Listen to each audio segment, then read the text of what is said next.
Hello everyone, আমি লতিফ। আপনারা দেখছেন নজরে সারাদিন। শামশেরগঞ্জে, পশ্চিমবাংলার শামশেরগঞ্জে রাহুল গান্ধী আসার পরে কংগ্রেসের উইকেট কিন্তু পড়তে চলেছে। আমি দেখাবো আপনাদের।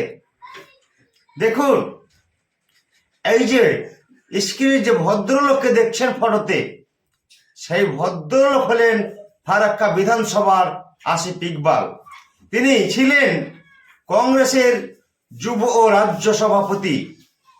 তিনি আজকে আমিরুল ইসলামের অনুপ্রেরণায় মমতা ব্যানার্জির উন্নয়নের স্বার্থে, মমতা ব্যানার্জির উন্নয়নকে দেখে, মমতা ব্যানার্জির উন্নয়নকে ভুলতে না পেরে আজকে অভিষেক ব্যানার্জির হাত ধরে আনুষ্ঠানিকভাবে কিন্তু জোড়াফুল দলে যোগ করলেন, তৃণমূল দলে যোগ করলেন। আজকে বড় খবর দর্শক, আমি বলেছিলাম না যে সময় আসতে দিন, একে একে কিন্তু সকলেই কিন্তু কংগ্রেস ছেড়ে তৃণমূল দলে যোগদান করবে।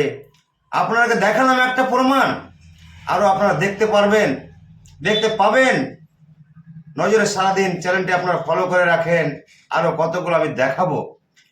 তো দর্শক, ভিডিওটা বেশি করে শেয়ার করুন, সকলকে দেখার সুযোগ করে দিন।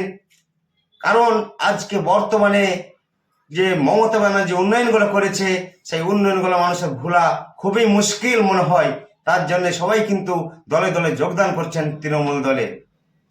মমতা ব্যানার্জিকে ভুলতে পারছেন না, মমতা ব্যানার্জির উন্নয়নকে ভুলতে পারছেন না, অভিষেক ব্যানার্জির উন্নয়নকে ভুলতে পারছেন না, আমিরুল ইসলামের উন্নয়নকে ভুলতে পারছেন না।